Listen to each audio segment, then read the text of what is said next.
Hello everyone and welcome back to another must-see chess game from 1993. And in this chess game we have Judit Polgar with the white pieces and her opponent is Boris Spassky. And at this time Judit Polgar was 17 years old and Boris Spassky was 56 years old.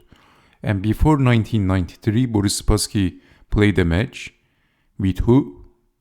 Well, he played a match with Bobby Fischer. No other than the great Bobby Fischer. And in this match, Polgar and Spassky played many games. The first player to reach the fifth win was going to be victorious in this match, and Judit Polgar defeated Boris Spassky 5.5, 4.5. So it was a very close, narrow victory for Judit Polgar. And Judit Polgar was actually one of the leading players at the time. But a year ago, Bobby Fischer actually defeated Spassky much more easily. So that's also an interesting information. So Bobby Fischer was an inactive chess player. After 20 years of break, he defeated Boris Spassky pretty easily. So this is an interesting photo. This is the photo between Judit Polgar and Boris Spassky from that match. Okay, so without further delay, let's check out what happened in this chess game. This is a must-see chess game.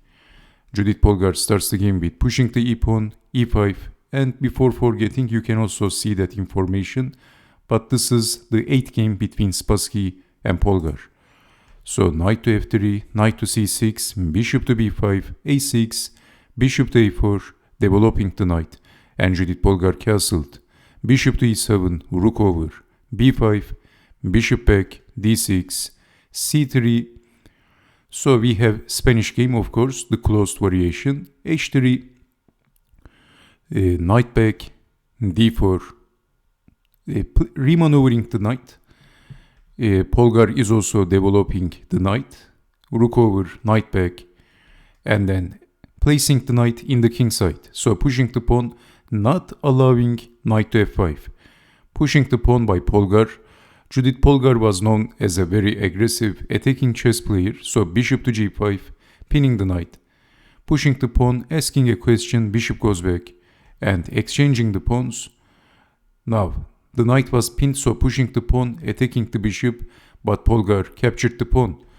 Knight takes, bishop takes, rook takes, and then pawn takes bishop, and in this position, it looks like Judit Polgar is a piece down. Well, actually Judit Polgar has a good compensation. She played rook to d4 and the knight is pinned. And if you move the knight, then rook takes queen. So rook to e7 defending. And what would you do in this position if you had the white pieces? Let me give you a couple of seconds. What is the move? Well, basically, if Judit Polgar can get back the material, it looks like Boris Spassky has lots of weaknesses because of this doubled pawn structure. It doesn't look very good for black. What would you do in this position? Once again, white has a winning move, and after that move, white is better, of course, we can say that. The move is e6. This is what happened. Judit Polgar played e6. And if capturing with the pawn, then the knight is coming for the attack. So making room for the knight. If capturing with the rook, then rook takes knight. So this is what happened in this game. What else? And then knight to e5. Of course, if rook takes, then rook takes on d7. So we have f takes on e6 and then knight to e5. The knight is pinned, so rook to g7 and then simply capturing the knight. Defending the queen and threatening checkmate. And maybe capturing the rook comes to mind, but Judit Polgar is developing the queen. And if capturing the knight, of course capturing the rook. So rook over, rook takes, queen takes on g7, rook over, defending the knight. And then developing the bishop, bishop to c5, knight to g4, queen to g6.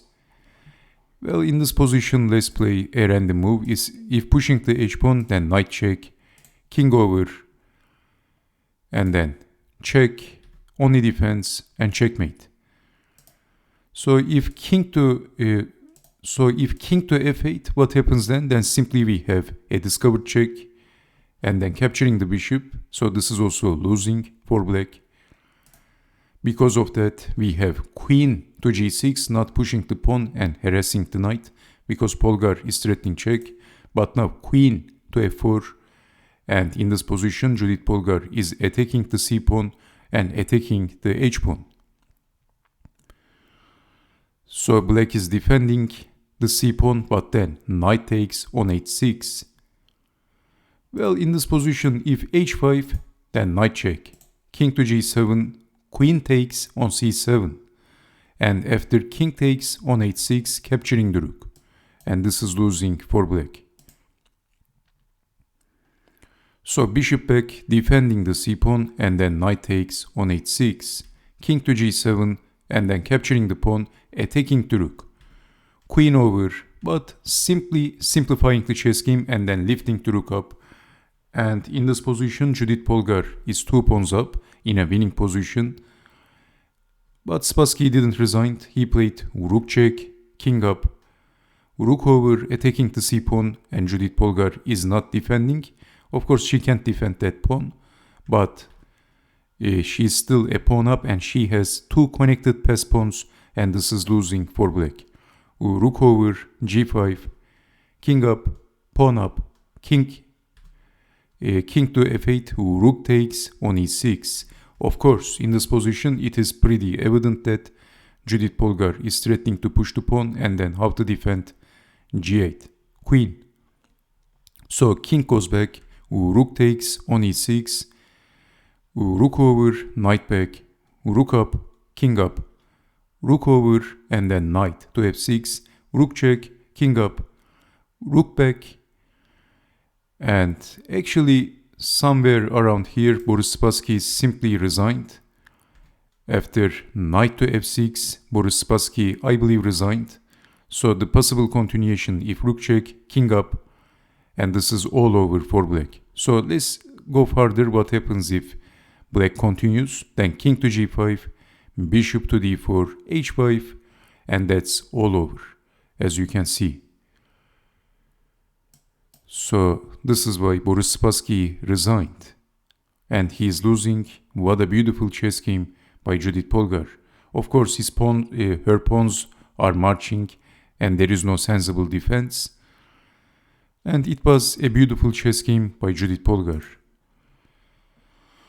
So thank you very much for watching. Maybe we will check out some other chess games between Polgar and Spassky. And I hope to see you next time. Take care and bye bye.